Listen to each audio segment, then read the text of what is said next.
오늘 말씀은 요한계시록 6장 1절부터 8절까지의 말씀입니다. 내가 보매 어린 양이 7인 중에 하나를 떼시는데 그때에 내가 들으니 네 생물 중에 하나가 우레소리같이 말하되 오라 하기로, 이에 내가 보니 흰 말이 있는데 그 탄 자가 활을 가졌고 면류관을 받고 나아가서 이기고 또 이기려고 하더라. 둘째 인을 떼실 때에 내가 들으니 둘째 생물이 말하되 오라 하니, 이에 다른 붉은 말이 나오더라. 그 탄자가 허락을 받아 땅에서 화평을 제하여 버리며 서로를 죽이게 하고 또 큰 칼을 받았더라. 셋째 인을 떼실 때에 내가 들으니 셋째 생물이 말하되 오라 하기로, 내가 보니 검은 말이 나오는데 그 탄자가 손에 저울을 가졌더라. 내가 네 생물 사이로부터 나는 듯한 음성을 들으니 이르되, 한 데나리온의 미란데요 한 데나리온의 보리 석대로다. 또 감람류와 포도주는 해치지 말라 하더라. 넷째 인을 떼실 때에 내가 넷째 생물의 음성을 들으니 말하되 오라 하기로, 내가 보매 청황색 말이 나오는데 그 탄자의 이름은 사망이니 음부가 그 뒤를 따르더라. 그들이 땅 4분의 1의 권세를 얻어 검과 흉령과 사망과 땅의 짐승들로서 죽이더라. 아멘. 어떤 문제나 위기 속에서 우리는 깨어있지 않으면 반응할 수가 없습니다. 깨어 있어야만 여러 위기와 어려움 속에 신속하게 대응할 수 있기 때문이죠. 이 점에서 성도는 영적으로 깨어있는 사람들입니다. 사망을 향해 가는 이 세상에서 깨어서 영혼 구원의 삶, 종말의 끝을 향해 가는 복된 이들이죠. 그래서 우리의 삶이 주님의 주권적 역사 속에서 복된 삶을 살아가는 겁니다. 우리가 가는 이 길이 종말의 시대를 영적으로 깨어 반응하는 삶이기 때문이죠. 더욱 하나님 나라 백성으로 살아가는 삶이기 때문입니다. 그러므로 주님이 다시 오실 그날을 기대하며 날마다 깨어 하나님 나라 백성답게 살고자 힘쓰는 성도 여러분을 예수님의 이름으로 축복합니다. 사도 요한은 보좌 위에 앉으신 이의 오른손에 있는 두루마리를 펴거나 볼 자가 없다라는 사실에 매우 슬프게 울게 됩니다. 그러자 장로 중 한 사람이 유다 지파의 사자 다윗의 뿌리가 이기었다라고 하면서 그가 두루마리와 7인을 떼실 것이다 라고 얘기하죠. 이후 요한은 일찍이 죽임당한 어린 양이 두루마리 받는 것을 보게 되고 이어진 찬양과 경배를 보게 됩니다. 이는 이기신 어린 양 주 예수 그리스도에 대하여 말씀해주고 있어요. 그분은 메시아로서 두루마기를 벽에 합당하신 분이고 자기 희생을 통하여 승리하여 두루마리를 받으신 분이시며 이기셔서 영광을 받기에 합당하신 분이다 라는 사실을 알려줍니다. 참 하나님이시다 라고 말씀하죠. 이처럼 말씀은 예수님을 통하여 이루어질 최종적 승리를 기대하게 해요. 그리고 본문은 어린 양이신 예수님께서 인을 떼시는 내용입니다. 두루마리를 받으신 예수님께서 7인 중에 하나를 떼시자 네 생물 중에 하나가 사도 요한에게 오라라고 하죠. 그때 사도 요한은 흰말을 탄 자가 활을 들고 머리에 면류관을 받아 이기고 또 이기는 모습을 보게 됩니다. 예수님이 둘째 인을 떼시자 둘째 생물이 나와 오라 하여 보니까 붉은 말을 탄 자가 땅의 평화를 없애고 서로를 죽이게 하고 칼을 받는 것을 보게 되죠. 예수님께서 셋째 인을 떼시자 셋째 생물이 오라 하여 보니까 검은 말을 탄 자가 손에 저울을 들고 있었고 네 생물사리에서 소리가 나는데, 한 데나리온의 미란데요 한 데나리온의 보리가 석대요 감람류와 포도주는 해치지 말라라는 말을 듣게 됩니다. 그리고 예수님께서 넷째 인을 떼시자 넷째 생물이 오라 하여 보니까 청황색 말을 탄 자가 나오는데 그 이름은 사망이고 음부가 뒤를 따랐다라고 얘기해요. 그들이 땅의 4분의 1을 다스릴 권세를 가지고 검과 흉령과 사망과 땅의 짐승들로 사람을 죽였다라고 말씀합니다. 이를 통해서 말씀하시는 바는 무엇일까요? 어떤 현상이나 문제가 생길 때는요, 전조 증상이라는 것이 나타나게 됩니다. 그러나 이를 무시하면 더 큰 위기와 고통을 받게 되죠. 그래서 사람들은 전조 증상이 나타나게 될 때에 이에 관하여 대비하게 되는 거예요. 이집트 왕은 어느 날 꿈을 꾸게 됩니다. 아름답고 살찐 7소가 강가에서 올라온 뒤에 흉하고 야인 7소가, 7암사가 아름답고 살찐 7암소를 먹는 꿈을 꾸게 돼요. 이 꿈을 꾸고 깜짝 놀라서 깬 이집트 왕은 다시 잠들어 꿈을 꾸게 되는데 한 줄기에서 통통하고 꽉 찬 7 이삭이 올라오는 것을 보게 됩니다. 이후에 동풍에 바짝 마른 7 이삭이 나와서 통통하고 알이 꽉 찬 7 이삭을 삼키는 것을 보고 깨게 되죠. 두 번의 꿈으로 인하여 이집트 왕은 근심하게 됩니다. 도대체 무슨 꿈이기에 이처럼 생생하게 두 번이나 꾸게 되지? 그래서 그런 모든 마술사와 모든 이집트에 있는 지혜자들을 불러서 꿈을 해석하게 하죠. 그러나 누구도 이를 해석하지 못하게 되자 왕은 근심에 빠지게 됩니다. 그때 이 모습을 지켜보던 술 맡은 시종장이 지난날의 일을 기억하며 왕에게 고백하죠. 왕이시여, 제가 왕에게 죄를 지었을 때에 감옥에 갇히게 되었는데 그곳에서 한 히브리 소년을 만나게 되었습니다. 그런데 이 소년이 꿈을 해석해 준 대로 제가 복직하게 되었습니다. 라고 얘기해요. 이에 왕은 사람을 보내서 요셉을 불러 꿈에 대하여 말하게 되고 요셉은 7년의 풍년 뒤에 7년이 흉년이 올 것이다 라고 하면서 이 일은 하나님께서 결정하신 일이기 때문에 서둘러 행하실 것이다 라고 얘기하죠. 그러면서 7년의 풍년 동안 곡식을 거둬들여 성에 비축하고 흉년 때 식량을 사용하여서 흉년으로 인해 망하지 않도록 하라 라는 말을 듣게 됩니다. 이에 왕과 모든 신하는 이를 좋게 여겨서 요셉을 이집트 총리로 삼아서 앞으로 닥칠 흉년을 대비하게 되죠. 그리고 요셉은 이집트의 총리로서 7년의 흉년을 잘 대비해서 이집트 사람들만이 아니라 야곱과 그의 가족을 살리는 생명의 보존자로 쓰임받게 돼요. 이처럼 사람들은 전조 증상이 나타나면 대비하게 됩니다. 그러니까 모든 일은요, 미리 일어날 일에 대한 증상들이 나타나게 되어 있어요. 그러니까 이 점에서 본문의 첫째부터 네 번째 인을 떼는 내용은 어떤 일에 대한 전조 증상을 말하는 것이 분명합니다. 그러나 인을 뗄 때마다 나타나는 이 증상들을 규정짓기에는 여러 어려운 면이 있다는 사실도 우리가 발견하게 돼요. 그것은 인을 뗄 때마다 나타나는 증상들이 일관성이 있는 것이 아니라 각각 다른 양상으로서 나타나고 있기 때문입니다. 7인의 심판은요, 두 부분으로 나눠집니다. 첫째 인부터 넷째 인까지, 그리고 다섯째 인부터 일곱째 인까지 이렇게 두 부분으로 나눠지게 되어 있어요. 오늘 나는 첫째 인부터 넷째 인은 재앙과 심판에 관한 내용을 담고 있는 반면에 이 다섯째부터 일곱째 인은 심판과는 다른 내용들을 담고 있다는 거예요. 이 점에서 볼 때에 이 첫째 인부터 일곱째 인까지의 내용은 일관성을 찾는다는 것이 매우 어려워 보여요. 그러나 우리가 이 한 사건을 위한 전조 증상으로 살펴볼 수 있는 것은 예수님이 인을 떼시면서 심판이 시작되고 있다라는 겁니다. 단순히 인을 떼는 것으로 끝나는 것이 아니라 그에 따른 일들과 그 이후에 일어날 일들이 연결성을 갖고 있다는 것이죠. 그래서 7인 이후에 7 나팔의 심판이 나타나고 또 7 대접의 심판이 나타남을 통하여서 인을 떼는 이 내용들이 심판이라는 동일한 일관성을 가지고 있다라는 사실을 우리는 요한계시록 전체에서 확인할 수 있다라는 겁니다. 이런 시간적 순서로 진행되는 심판이 아니라 병행되고 반복적으로 일어나는 순서라는 것이죠.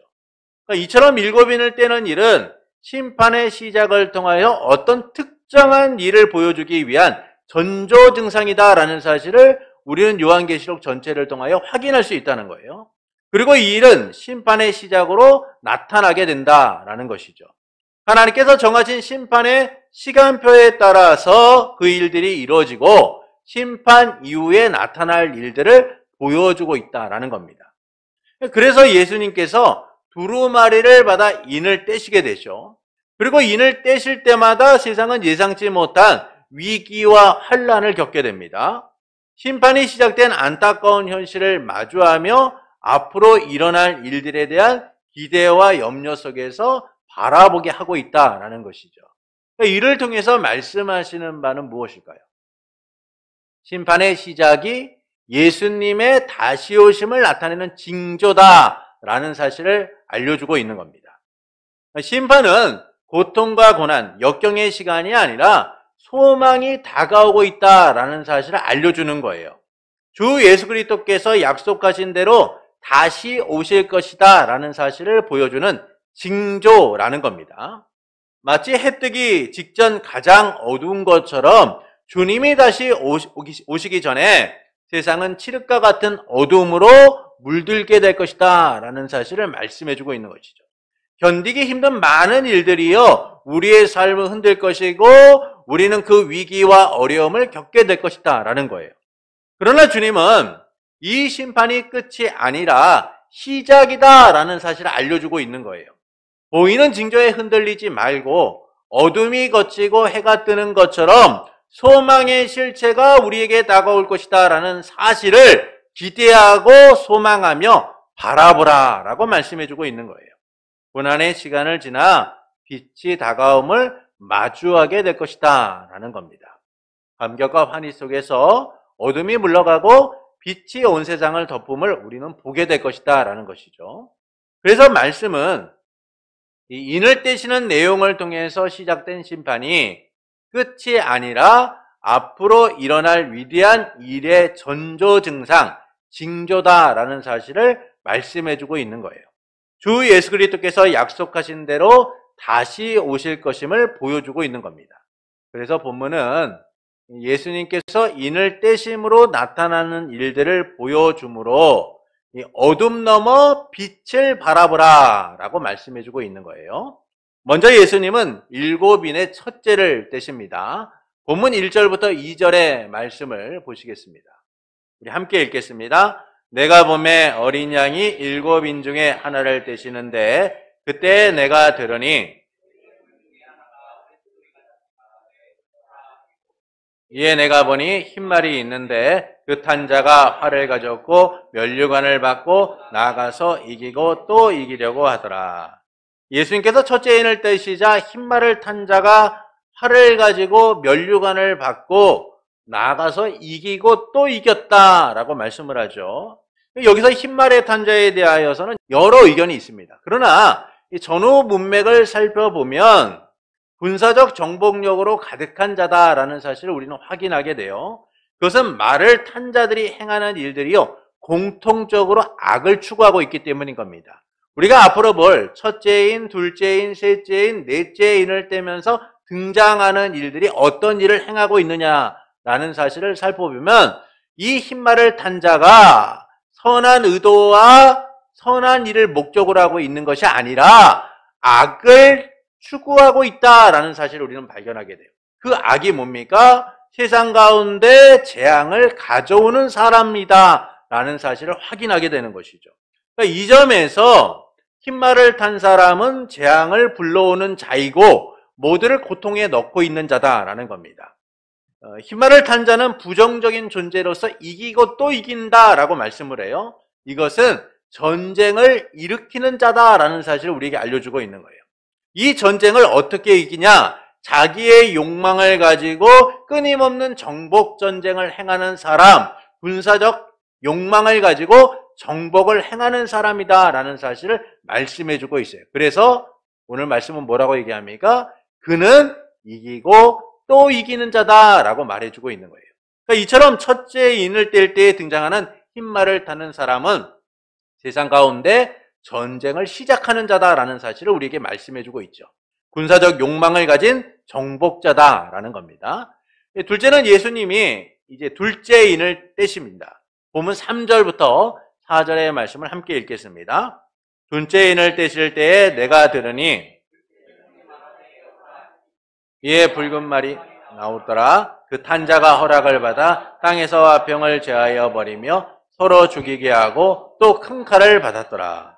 예수님이 둘째 인을 떼시자 붉은 말을 탄 자가 허락을 받아서 땅의 평화를 제거하고 서로 죽이게 하고 큰 칼을 받았다라고 말씀하죠. 이는 전쟁의 양상이 확전되고 있다라는 사실을 보여주고 있는 거예요. 그러니까 이 전쟁이 어떤 전쟁이에요? 지역적인 전쟁, 아주 작은 전쟁이 아니라 이 전쟁의 양상이 확전되어 가고 있다라는 사실을 보여주고 있는 겁니다. 그래서 어떤 일이 일어나요? 땅의 화평이 제하여지고 서로가 죽이는 일들이 일어나고 있다라는 것이죠. 앞에 첫째 인에서 등장하는 자가 군사적 정복자로서 심판, 전쟁을 시작하고 있다라고 한다면 둘째 인을 통하여 나타나는 이는 전쟁의 양상을 더욱더 구체적으로 보여주고 있다라는 것이죠. 전쟁과 심판이 함께 이루어지고 있다라는 사실을 알려주고 있는 거예요. 특히 허락을 받았다라는 것과 큰 칼을 받았다라는 것은 이 심판이 하나님의 주권적 역사 속에서 이루어지고 있다. 하나님의 허락 속에서 이루어지고 있다라는 사실을 보여주고 있는 겁니다. 전쟁을 지배하고 심판의 도구로 쓰시는 분이 누구시냐? 하나님이시다라는 거예요. 이는 심판이 하나님의 보좌와 어린 양의 보좌로부터 나온다는 점에서 하나님의 주권적 역사라는 것이죠. 세상이 자기들의 욕망을 가지고 전쟁을 일으키고 피를 붙이고 있는 것처럼 보이지만 그 모든 일들이 하나님의 주권적 역사 속에서 이루어지는 일이라는 겁니다. 왜 그러냐면 하나님이 이 심판을 통하여 목적하시는 바가 있기 때문이다라는 것이죠. 그분의 목적을 위하여 하나님은 전쟁을 심판의 도구로 사용하고 있다라는 겁니다. 셋째, 예수님이 셋째 인을 떼십니다. 본문 5절부터 6절의 말씀을 보시겠습니다. 함께 읽겠습니다. 셋째 인을 떼실 때에 내가 들으니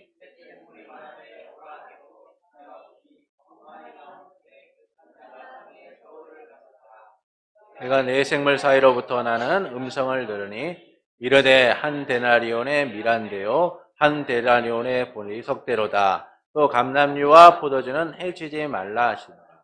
예수님이 셋째 인을 떼시자 검은 말을 탄 자가 손에 저울을 가졌다라고 말씀을 합니다. 그리고 내 생물 사이로부터 음성이 들리는데 한 데나리온의 밀 한 대요 한 데나리온의 보리가 석대요 또 감람류와 포도주는 해치지 말라라는 말씀을 듣게 되죠.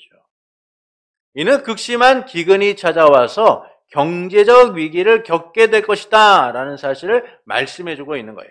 그러니까 한 데나리온은요, 한 사람이 일해서 벌을 수 있는 하루 품삯입니다. 그런데 이 하루 품삯으로서 밀 한 대 또는 보리 석 대만을 살 수 있다는 거예요.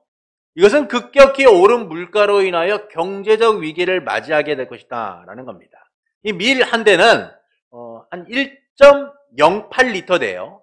1.08리터 정도 돼요. 그런데 이 밀 한 대가 하루 한 사람이 먹을 수 있는 식량이에요. 하루 한 사람이 허기진 배를 채우고 살아갈 수 있는데 필요한 양식의 양이 1.08리터 되는 밀 한 대입니다. 그러면 한 사람의 가장이 밖에 나가서 하루 일한 돈으로 밀 한 대를 사서 어떻게 됩니까? 가족들이 배고픔과 굶주림으로 인해 고통을 당할 수밖에 없는 거죠. 혼자 살면 상관이 없어요. 그런데 가장이 세상 가운데 나가서 하루 임금을 받아서 생활할 수 있는 그 삶이라는 것이 너무나 힘들고 어렵다는 거예요. 이것은 경제적 위기, 기근으로 인하여 고통받는 사람들의 모습을 보여주고 있는 것이죠. 이처럼 기근의 진파는 사람들의 생활을 위축되게 하고 위협되게 하여서 근근히 아사당하지 않고 굶주려 죽지 않고 생명을 유지할 수 있을 정도로만 생활할 수밖에 없다는 거예요. 경제적 궁핍과 빈곤을 가져오게 된다라는 거예요. 그러나 이런 심각한 기근 속에서도 하나님은 감람류와 포도주는 건드리지 말라라고 말씀하세요. 이는 기근의 한계성을 이야기해주고 있는 겁니다. 기근이 심각하지만 여분의 식량이 있다는 거예요. 사람들의 생명을 근근히 이어갈 수 있을 정도로 숨통이 트여 있다라는 사실을 말씀해주고 있는 거예요. 이것은 하나님의 제한적 심판을 보여주는 겁니다. 하나님이 기근을 통하여 사람들에게 고통과 경제적 궁핍과 어려움을 주고 계시지만 그러나 그들이 생명을 유지할 수 있도록 부분적 심판을 행하고 계신다라는 사실을 보여주고 있는 것이죠. 넷째, 예수님께서 넷째 인을 떼십니다. 본문 7절부터 8절의 말씀을 우리 함께 읽겠습니다. 넷째 인을 떼실 때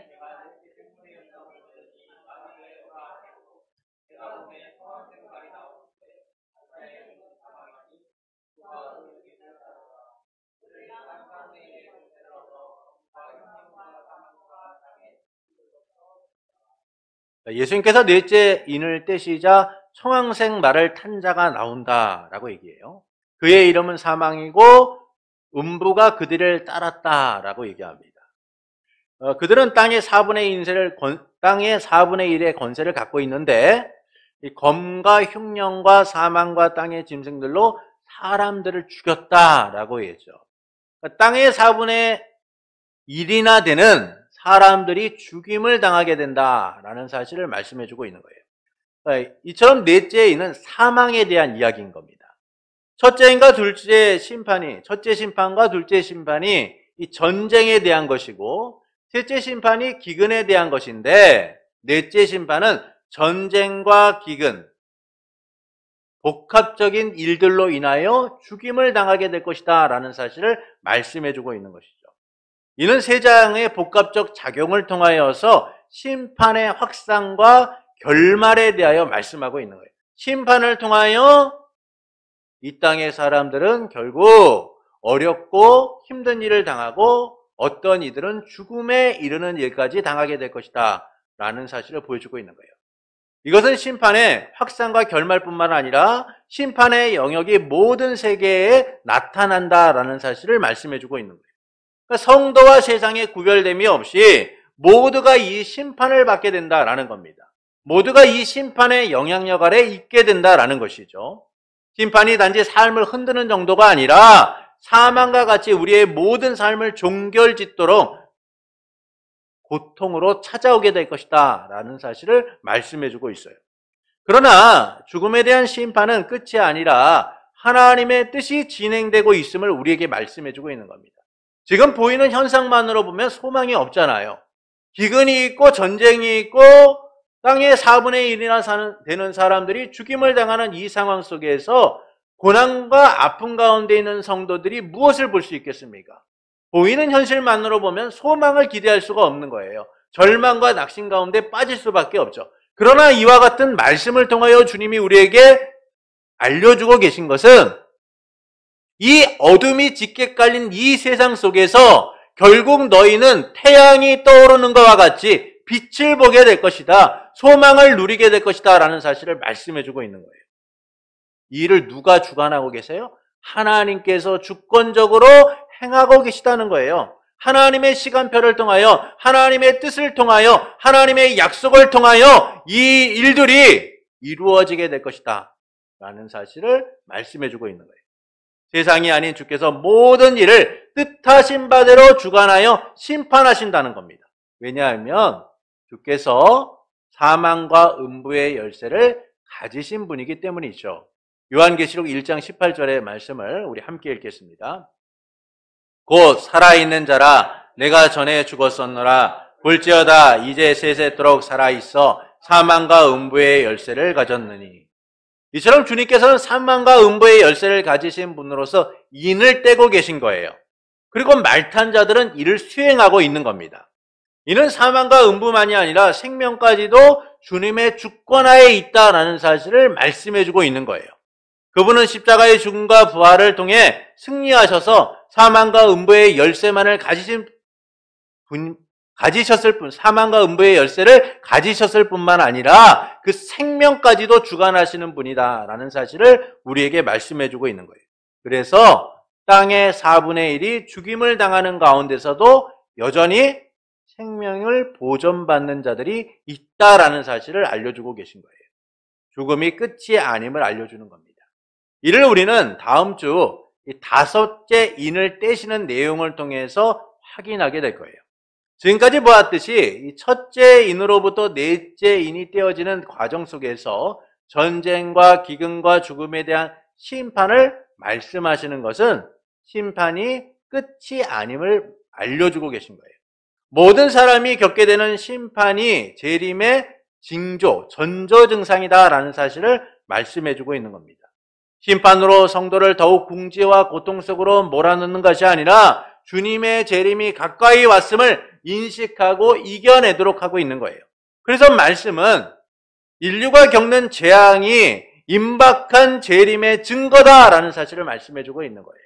재림의 시점이 임박할수록 혹독한 재앙을 겪게 될 겁니다. 난리와 기근과 많은 세상의 일들이 우리에게 들려지게 될 것이고 때로는 우리가 겪게 될지도 몰라요. 그러나 그것이 우리의 끝이 아니라는 것이죠. 하나님의 간섭과 주권 속에서 우리의 구원을 향한 일들이 주도 면밀하게 이루어지고 있다라는 사실을 말씀해주고 있어요. 심판은 하나님의 보좌와 어린 양의 보좌로부터 시작되어서 궁극적으로 하나님의 나라의 완성과 극치를 위한 과정이기 때문이죠. 그래서 사망을 이기신 주님처럼 이 땅의 사망을 이기고 우리는 승리하게 될 겁니다. 지금 보이는 심판과 재앙이 전부가 아니라 이 어둠이 걷히는 순간 우리는 빛으로 오시는 주님을 만나게 될 거예요. 그때 세상의 어둠은 여전히 존재하는 것처럼 보이지만 우리는 주님을 통하여 그 어둠이 걷혀진 현실을 마주하게 될 겁니다. 이를 통해서 하나님께서는 우리가 어떻게 살기를 원하실까요? 깨어 있기를 원하시는 거예요. 깨어 있기를 원하십니다.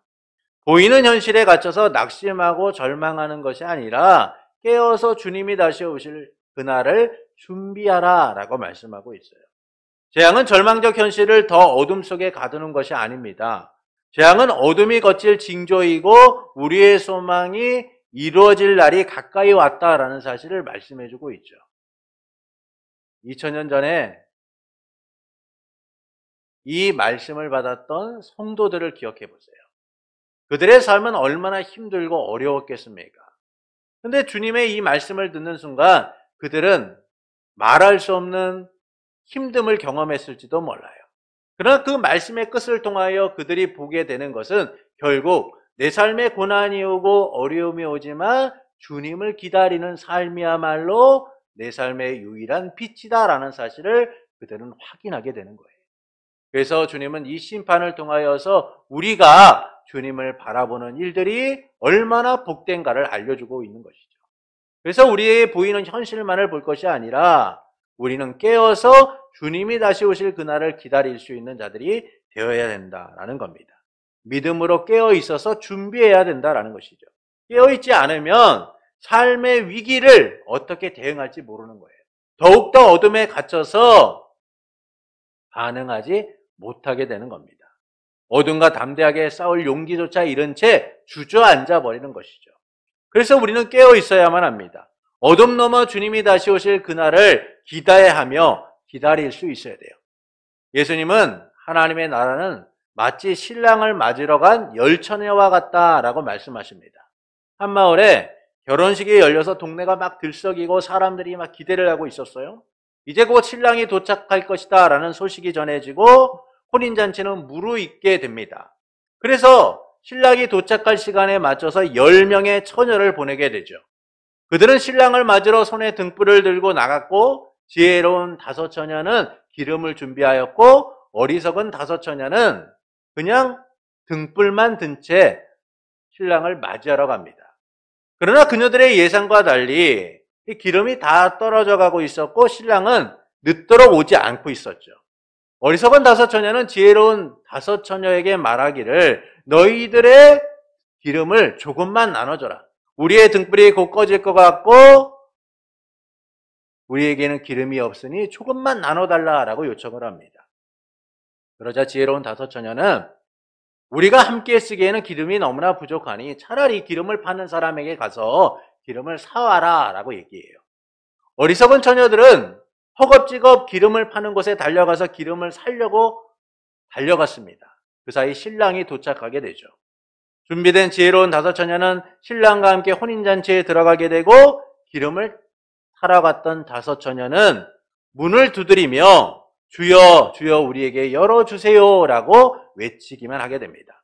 들려온 소리는 내가 너희를 알지 못한다는 소리만 듣게 되죠. 이 이야기 후에 예수님께서는 그런즉 깨어있으라 너희는 그날과 그때를 알지 못하느니라 라고 말씀하세요. 그리고 사도 바울은 왜 우리가 깨어 있어야만 하는가를 다음과 같이 말씀합니다. 데살로니가전서 5장 1절부터 6절, 9절의 말씀을 보시겠습니다. 데살로니가전서 5장 1절부터 6절을 먼저 보시겠습니다. 말씀이 길기 때문에 교독하겠습니다. 형제들아, 때와 시기에 관하여는 너희에게 쓸 것이 없음은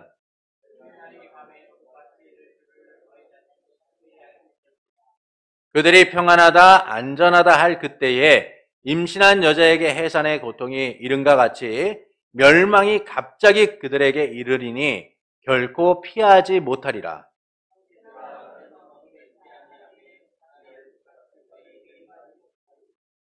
너희는 다 빛의 아들이요 낮의 아들이라. 우리가 밤이나 어둠에 속하지 아니하나니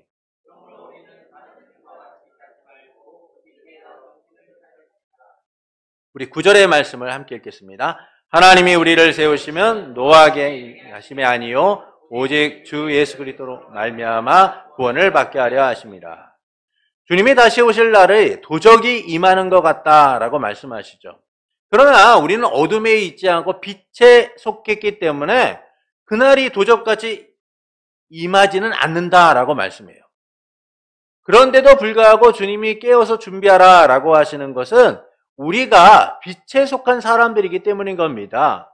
주님이 다시 오실 날을 기다리고 살아가는 사람들이기 때문이죠. 그래서 주님은 우리에게 어둠이 찾아오지는 않지만 빛에 있는 자처럼 깨어서 살아가라 라고 말씀하는 거예요. 주님을 맞기 위해 게으르고 나태한 삶에서 벗어나서 깨어 준비하는 자가 되라 라고 말씀하는 겁니다. 왜냐하면 하나님께서는 우리를 벌하시기 위함이 아니라 구원하시기 위함이다 라고 말씀하죠. 그래서 우리는 구원받은 자로서 빛에 속한 자로서 깨어 있어야 되는 거예요. 세상은 여전히 어둠 가운데 있고 어둠이 짙어요. 그러나 우리는 이 어둠 가운데 속한 자가 아니라 빛에 속한 자이기 때문에 오늘도 깨어서 주님이 다시 오실 그날을 기다리는 자가 되어야 된다라는 겁니다. 그러나 우리는 깨어있지 못할 때가 많죠. 세상을 즐기며 시간 가는 줄도 모른 채 어둠 속에 살 때가 많습니다. 세상에 나타나는 징조들을 보기보다는 욕망을 따라 즐거움을 쫓아 살아가기 때문인 거죠. 그래서 재림의 징조가 보임에도 불구하고 의식하지 않은 채 욕망을 따라 살아가요. 내 즐거움과 자기 만족의 삶을 추구하며 세상이 영원할 것처럼 세상의 즐거움만을 따라가려고 합니다. 그러나 인생이 유한하듯이 우리는 세상의 끝에 서게 될 거예요. 보이는 징조가 어떤 결말을 가져오는지를 보게 될 겁니다. 주님이 다시 오실 그날 영원할 것 같았던 이 세상의 한계를 경험하게 될 것이고 재림의 징조를 무시한 삶이 얼마나 부끄러운 삶인지를 우리는 알게 될 거예요. 그래서 우리는 깨어 있어야만 합니다. 보이는 징조를 무시한 채 어둠 속에 잠자는 자가 되어서는 안 돼요. 깨어 주님이 베푸신 구원을 누려야만 합니다. 깨어 주님이 다시 오실 그날을 준비하는 자가 되어야 됩니다. 그것은 우리가 어둠이 아니라 빛에 속한 자이기 때문이죠. 구원받은 백성이기 때문이에요. 그래서 우리는 주님이 다시 오실 그날을 위해 깨어 있어야 돼요. 재림의 징조를 허투루 넘기지 말고 때가 가까이 왔다는 그 긴박함으로 깨어 있어야만 합니다. 그 삶이 우리를 어둠이나 세상을 따라가는 삶에서 벗어나 깨어 있는 삶, 빛에 속한 삶을 살아가도록 만들기 때문이죠. 그러므로 재림의 징조를 보며 주님이 다시 오실 그날 기다리는 성도가 되는 것은 어떨까요? 깨어서 어둠이 아닌 빛에 거하며 도적같이 임할 주님의 때를 준비하는 성도가 되는 것은 어떨까요? 사랑하는 성도 여러분, 두루마리를 받으신 예수님께서 인을 떼실 때마다 말탄자가 등장하며 위기와 환란이 일어나게 됩니다. 이는 심판의 시작이 예수님의 다시 오심의 징조임을 알려주고 있어요. 재림의 징조임을 말씀해주고 있습니다. 그래서 본문은 예수님이 인을 떼심으로 나타나는 일들을 보여주므로 그 너머에 일어날 일들을 바라보라 라고 말씀하고 있는 거예요. 지금 우리가 당하는 현재의 고난만을 보는 것이 아니라 그 고난 너머 하나님이 우리를 위하여 무엇을 준비해 놓으셨는가를 보라는 겁니다. 예수님이 첫째 인을 떼시자 군사적 욕망이 가득한 정복자에 의하여 전쟁이 시작됩니다. 둘째 인을 떼시자 전쟁이 확전되고 하나님의 주권에 의해 일이 이루어졌다라는 사실을 말씀해주고 있죠. 셋째 인을 떼시자 기근으로 인하여 경제적 위기를 맞게 됩니다. 넷째 인을 떼시자 전쟁과 기근 등 복합적인 재앙들이 찾아오게 되고 땅의 4분의 1이 죽게 되죠. 이처럼 전쟁, 기근, 죽음에 대한 심판은 단지 앞으로 겪게 될 고통과 위기만을 말씀해주고 있는 것이 아니에요. 우리에게 재림의 징조임을 알려주므로 우리가 그 고난 넘어 주님의 목적과 주님의 은혜를 바라보도록 만들고 있는 겁니다.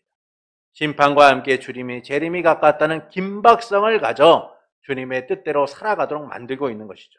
이 심판은 하나님의 보좌와 어린 양의 보좌로부터 시작되어서 하나님이 궁극적으로 이루시고자 하시는 하나님 나라의 완성과 극치를 향해 가도록 하고 있는 거예요. 하나님의 목적을 위한 과정이다라는 겁니다. 이를 통해 하나님께서는 우리가 어떻게 살기를 원하실까요? 깨어있기를 원하시는 거예요. 빛에 속한 자로서 주님이 다시 오실 그날을 깨어서 준비하는 자가 되기를 원하시는 겁니다. 그러나 우리는 깨어있지 못할 때가 많죠. 그것은 세상에 나타나는 징조를 보기보다는요, 욕망을 따라 세상의 즐거움만을 쫓기 때문이에요. 세상에 어떻게 나타나든 세상에 어떤 문제가 일어나든 나와는 상관없이 여전히 내가 원하고 내가 바라보는 삶만을 쫓아 살아가고 있기 때문인 겁니다. 그래서 재림의 징조가 보임에도 불구하고 세상 곳곳에서 전쟁과 기근과 많은 어려움들이 일어나고 있음을 보고 있음에도 불구하고 그것이 나와는 무관한 것처럼 생각하며 오늘도 내 욕망과 욕심을 따라 내 즐거움을 따라 살아가죠. 그러나 주님은 우리가 빛에 속한 자로서 주님이 다시 오실 그날을 준비하기를 원하세요. 언제 우리에게 그런 일들이 일어날지 몰라요. 그때 우리는 낙심하는 것이 아니라 그 고난과 어둠 속에서 더욱더 주님께 소망을 두고 살아가는 이가 되어야 된다는 겁니다. 어둠 속에 자는 자가 아니라 깨어서 주님이 다시 오실 날을 맞이할 수 있어야 된다는 거예요. 그렇지 않으면 우리는 벌거벗은 자와 같이 주 앞에 수치를 당하게 될 거예요. 그래서 우리는 깨어 있어야만 합니다. 구원받은 자녀답게 빛에 거하며 주님의 다시 오실 날을 준비할 수 있어야 돼요. 깨어 주님의 재림을 기다릴 수 있어야만 합니다. 그러므로 재림의 징조를 보며 주님이 다시 오실 그날을 기다리고 준비하는 성도가 되시는 것은 어떨까요? 깨어서 어둠이 아닌 빛에 거하며 도적같이 임할 주님의 때를 준비하는 성도가 되시는 것은 어떨까요? 그때 우리는 깨어있는 삶이 주는 기쁨을 누리게 될 겁니다.